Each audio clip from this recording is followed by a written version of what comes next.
You can take charge of the way you age, and you can actually change the curve of your aging through fitness. Seniority Authority exists to answer your questions on aging. The world has changed dramatically in a generation, with more retirees than ever before, living longer with more choices.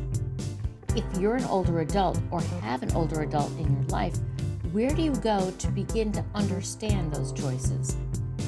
I'm your host, Kathleen Toomey, with over a decade of work experience in retirement communities. I can track down the right people to answer your questions. So send your questions on aging to me, and together, let's get smarter about growing older.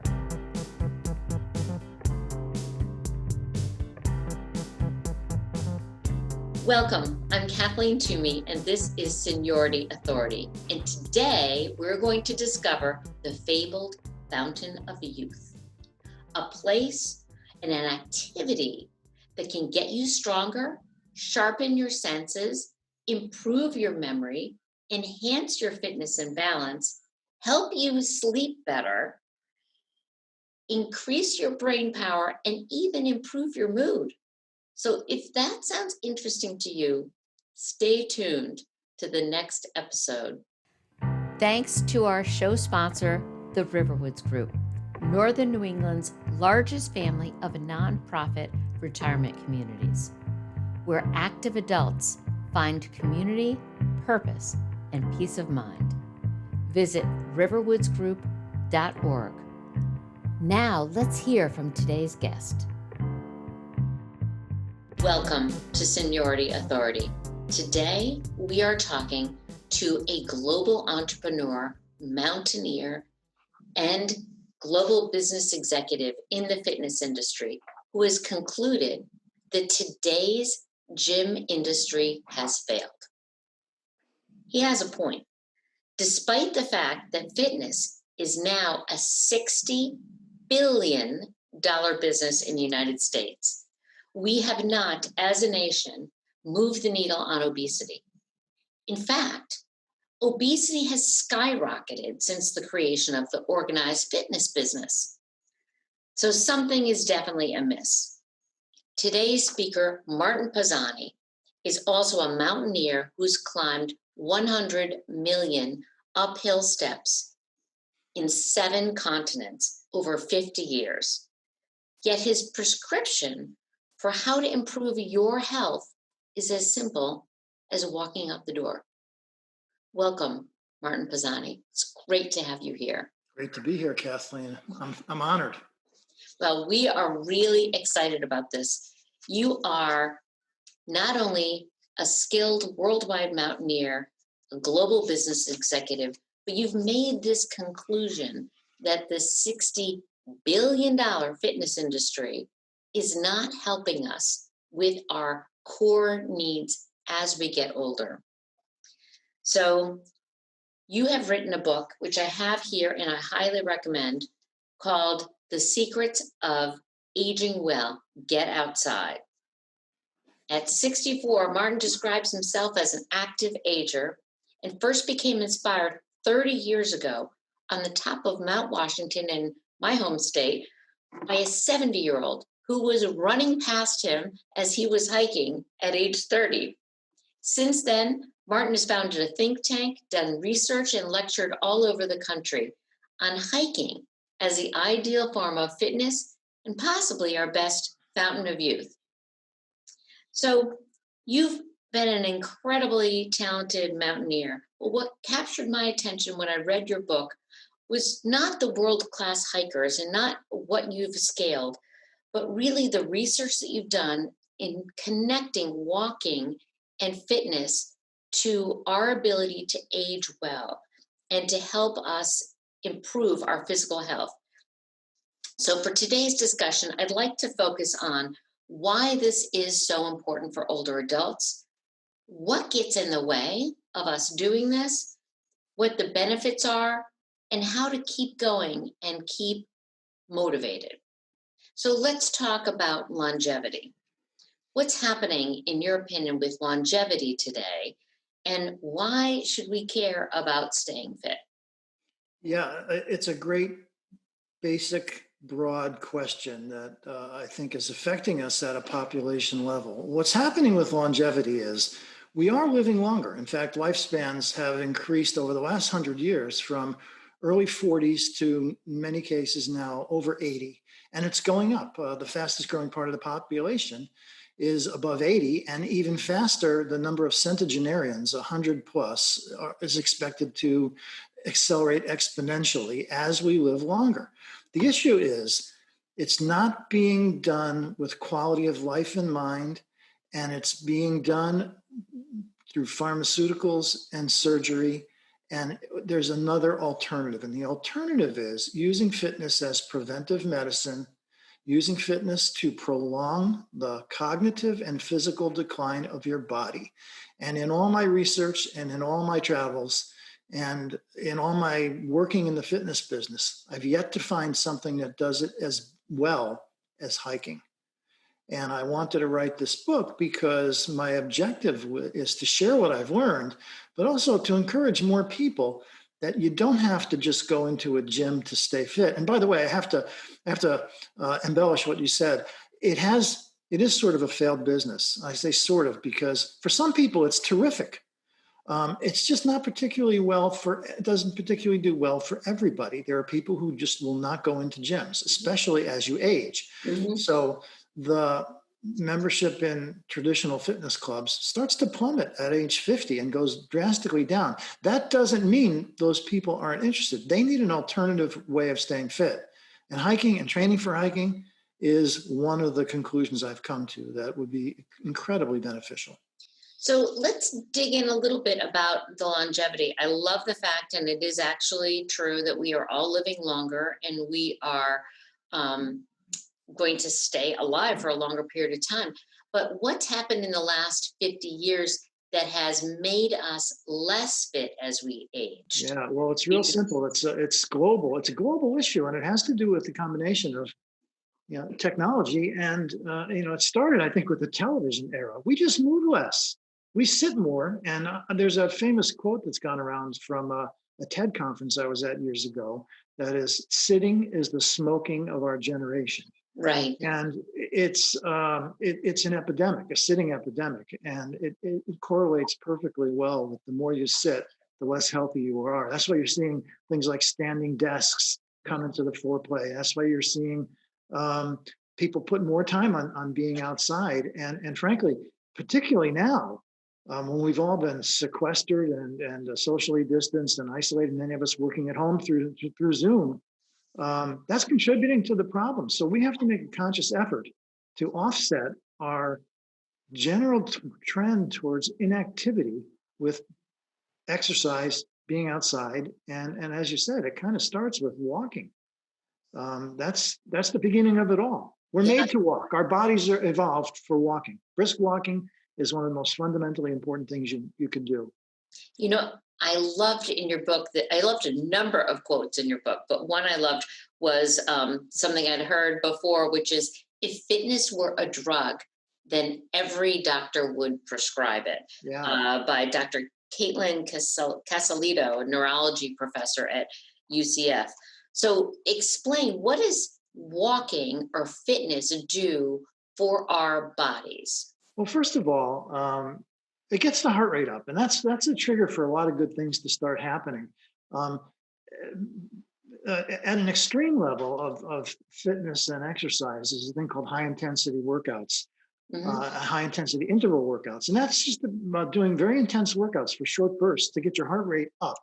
The key to being fit is essentially exercising your heart as if it were a muscle, because it is, and giving it the strength to operate in a broader range.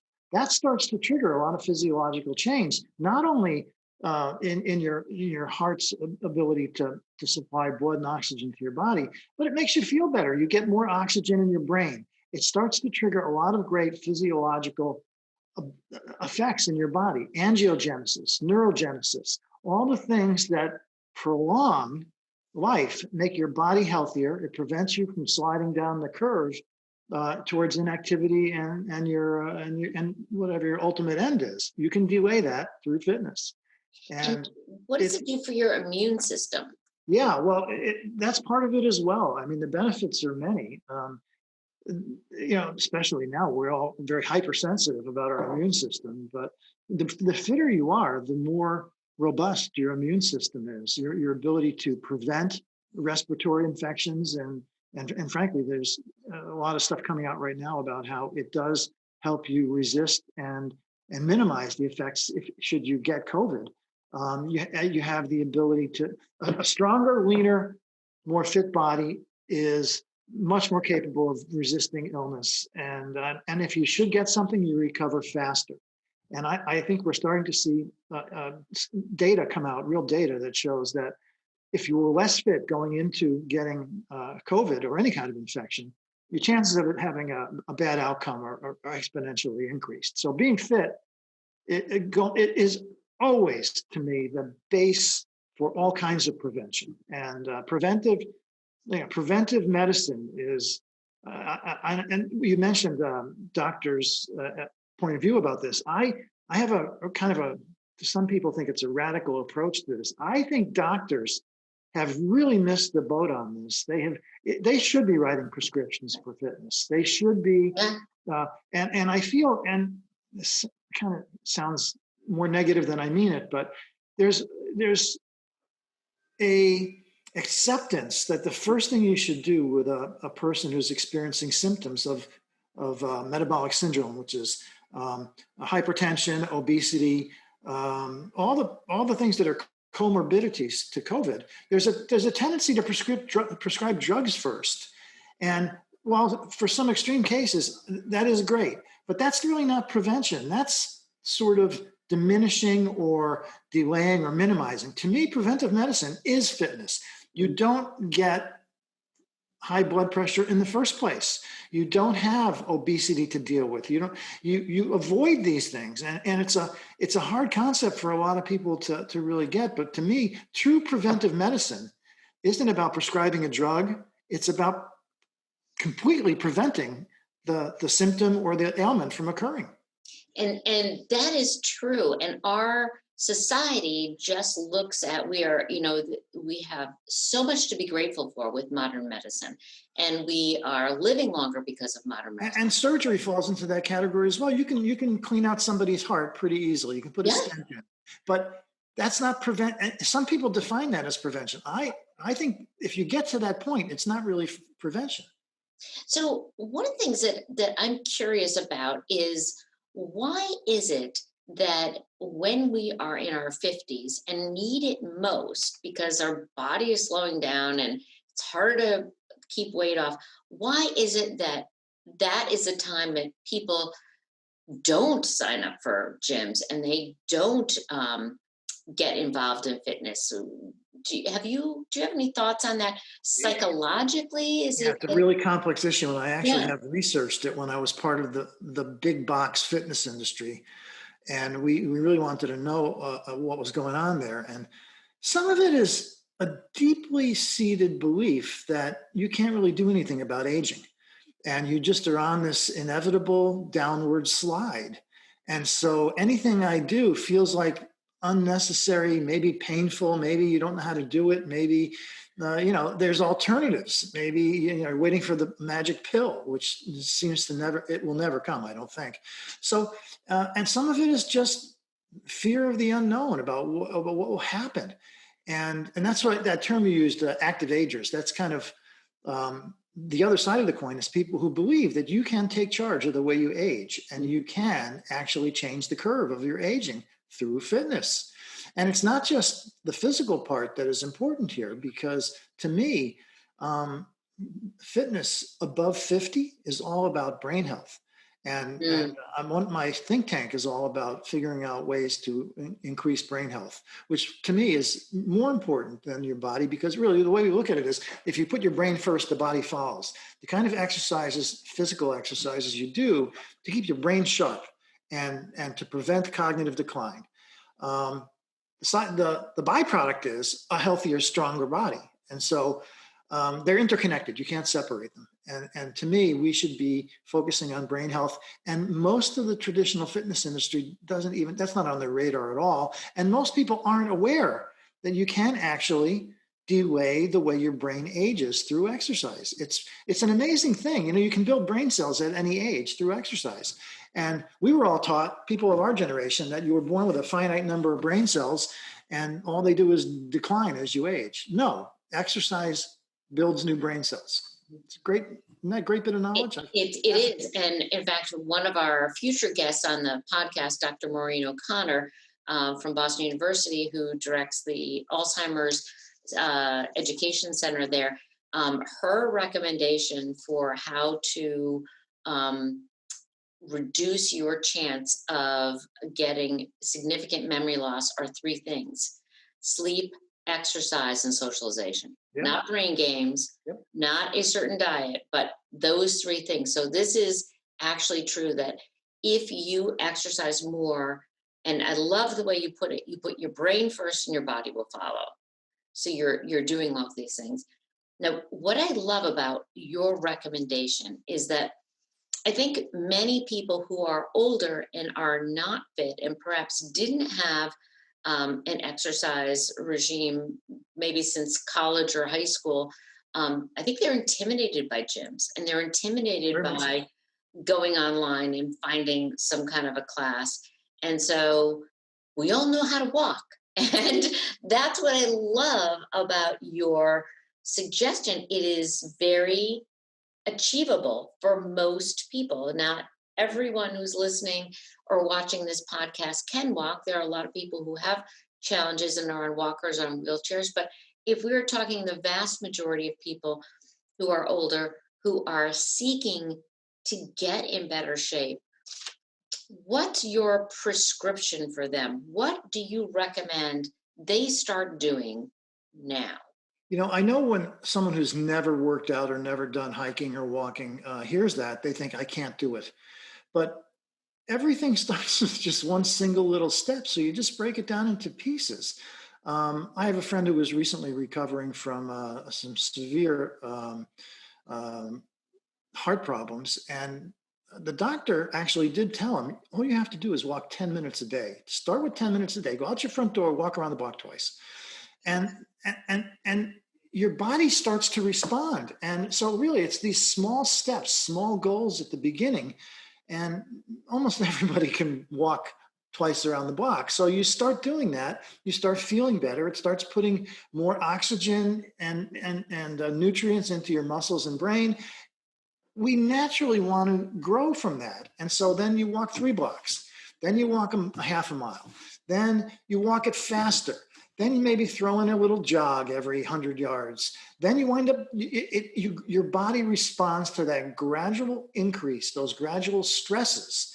You respond physiologically to that. And as I was doing the research for the book, I can't tell you how many people started out as thinking they could not do anything. And then their mind said, I can't do it, but it turned into, I can't do it yet. And that thought that you can eventually get there kind of pulls you to try a little harder, get a little harder. And so many people that I talked to in the book started out very physically diminished and are now hiking the 48 tallest mountains in New Hampshire on a regular basis. Over a 2, 3, 5-year period, they completely changed their health, their physiology, their mindset. They became more confident. And it all does start with a single little step that you can achieve. So many people are just fearful of not being able to, to do a mile, that they just shut it off. Right. And if you tell yourself, I can't do it now, but I'll be able to get there if I just start small. So it's all about starting small. Anything is about starting small. Learning to play the piano, learning to be a pro tennis player. You got to start at the beginning. And the beginning is these little steps that give you the confidence to take the next step. So it's just human nature, I think, that you just have to get over these little hurdles. And then it becomes kind of addictive. I walked 3,000 steps yesterday. I'm going to do 3,500. I'm going to do 5,000.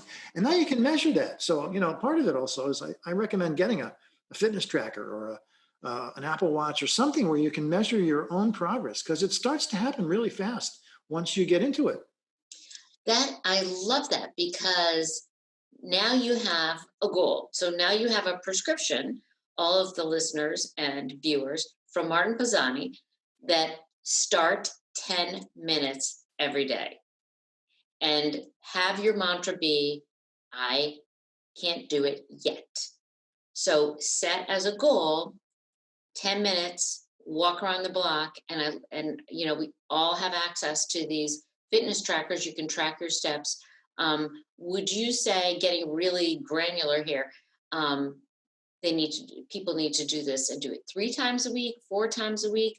I don't want to set people up for failure. I know sometimes. Yeah, well, I think you have to start with what you're capable of. For Mhm. some people, it might be once a week. For me, a walk or a hike once a week isn't enough to make progress.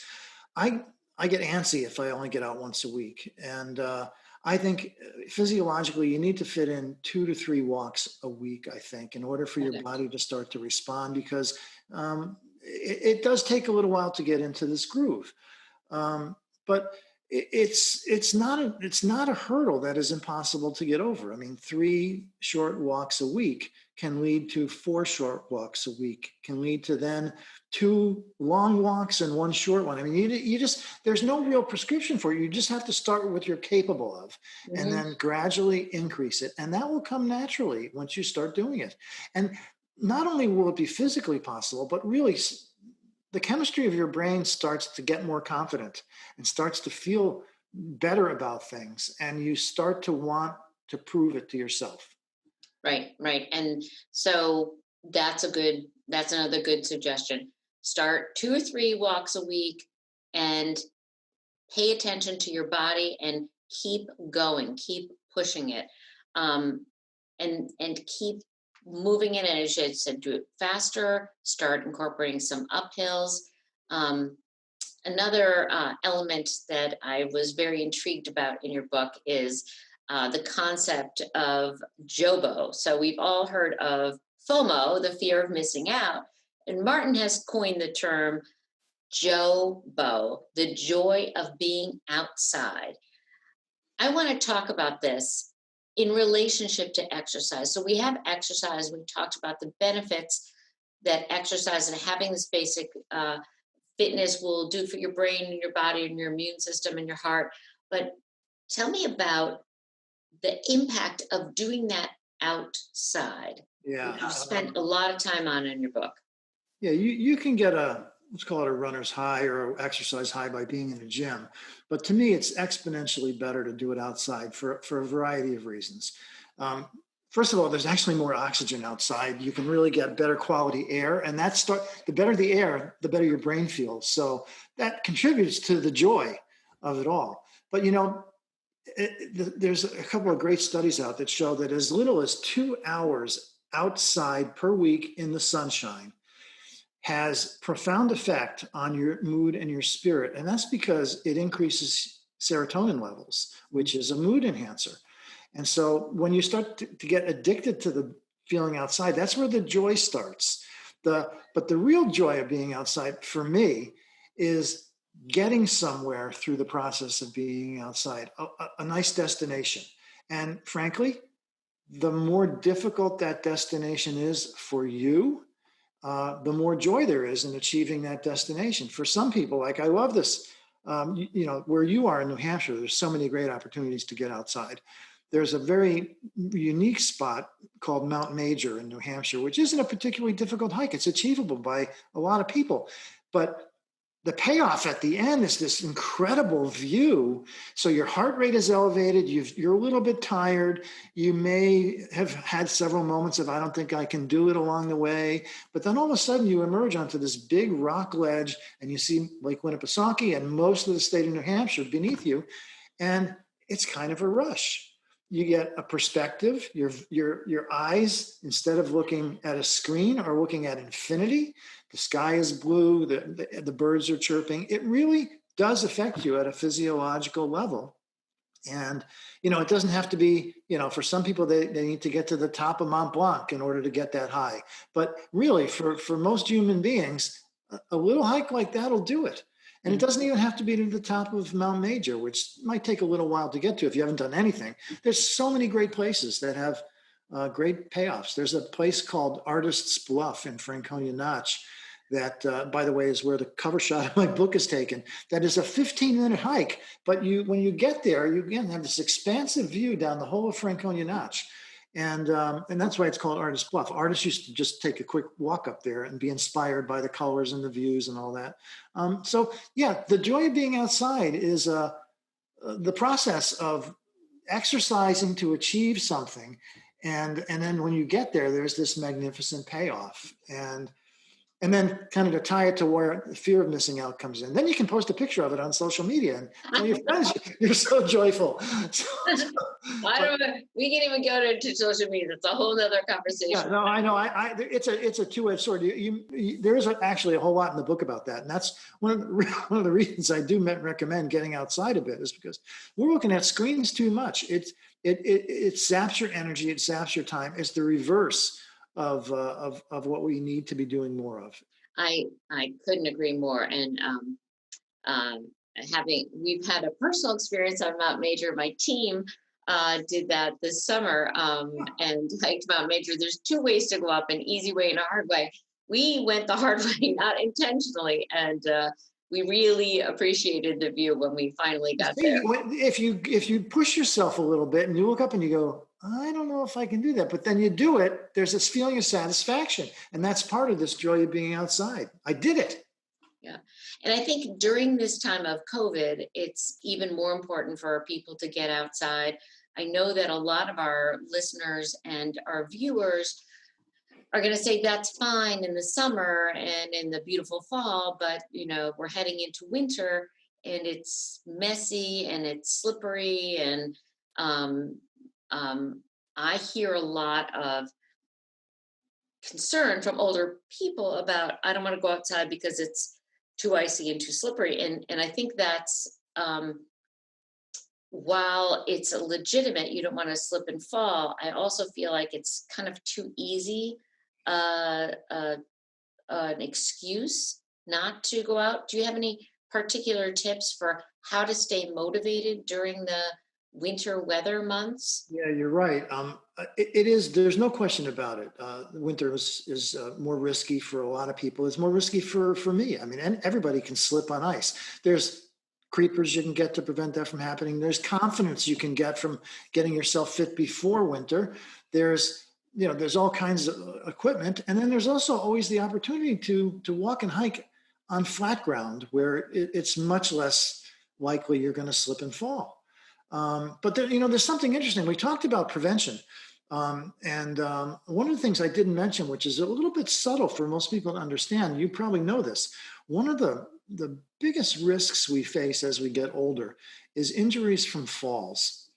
And the older you get, I lost my mother to a broken hip. So I'm really sensitive to this. I lost an aunt to a broken hip.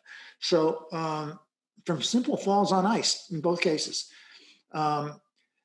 But one of the things you can do to prevent falls is to get more fit, because most falls occur from your inability to react fast enough to rebalance your body. Mm-hmm. And so being fit actually is the best fall prevention technique there is, because not only your core is stronger, your reaction time is better, your muscles react faster, but your bones are actually denser if you're fit. Yes. So instead of falling and breaking something, you bounce. The muscles protecting the bones are stronger, and the bones themselves are stronger. So not only is fitness a great prevention to falls, if you should fall, it maximizes the chance you won't really be injured. And I have to tell you, I've taken some spectacular falls in the last 5 years, no broken bones, just bouncing.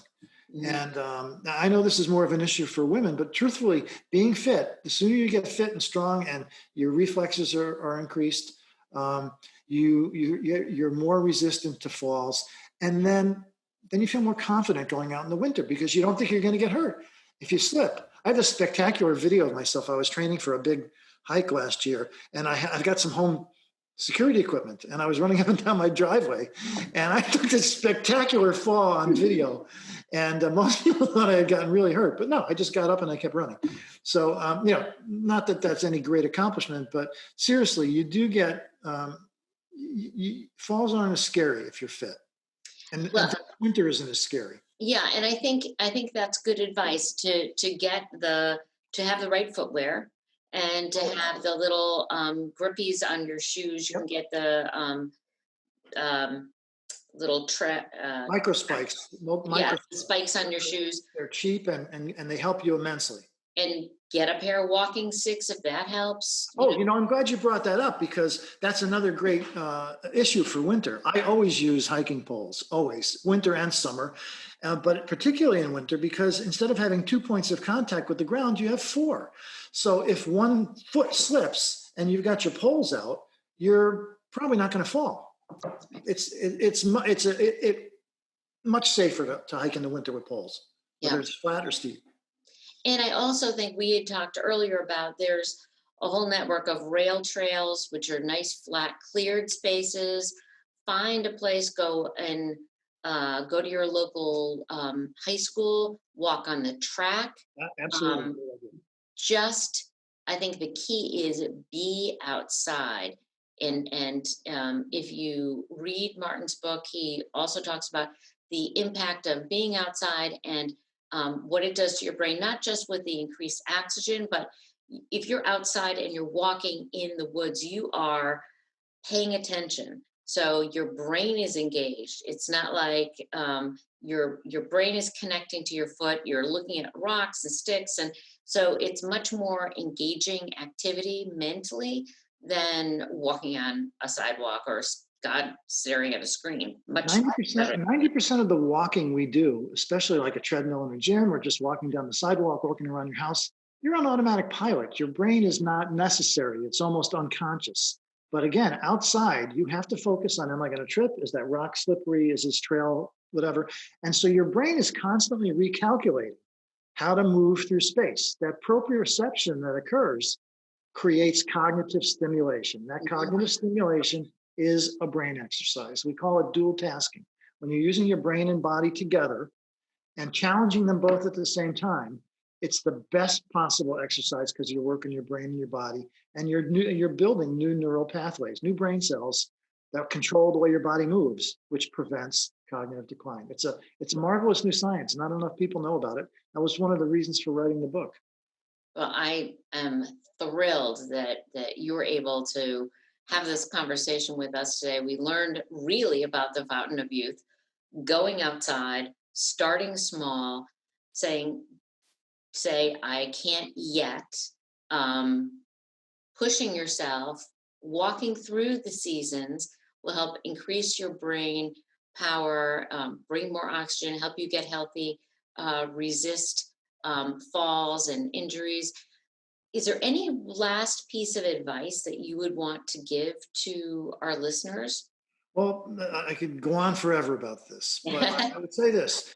Um, you're never too old to start a fitness program. There's great science now that even in your 80s, late 80s, starting a program of walking and then hiking can have immense longevity benefits and mood benefits. And so you're never, ever too old. But also, I did want to say that I find it very important to constantly be making plans for the future. Hmm. The idea that you're going to be able to do things. I have a top 10 list. My latest top 10 list is actually in the book, but I constantly change it. And I constantly have, what do I want to do next? What's my goal for next year? What mountain do I want to hike 2 years down the road? Planning trips. I think the planning process keeps you young and keeps you feeling like there's a future. And so in addition to getting fit, get your mind in the space of what's next, not I'm done, which to me is just, some people just, they figure they're done. And I that's the I wrong think mindset. that is so encouraging, and I do. We all know that um, research proves that when you're planning something, when you're in the process of planning and anticipating a vacation or something, you're getting positive endorphins. You actually get more positive endorphins in the anticipation of an adventure as opposed to the reflection upon the venture. So I think that's great success. I feel like you've given us a tremendous guide to how to stay fit no matter what age or stage you're at.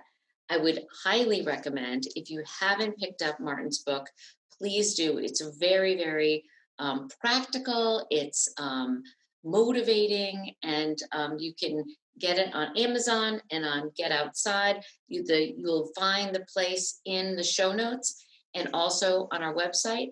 Martin, I want to thank you so much. You've been really encouraging and inspiring to talk to.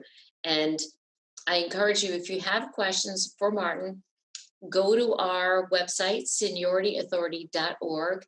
And if we've got enough questions and suggestions, we'll have Martin come back and tell us more about his adventures and his recommendations. As we conclude our episode, I want to thank Martin for being here. He's author of Secrets of Aging Well, Get Outside.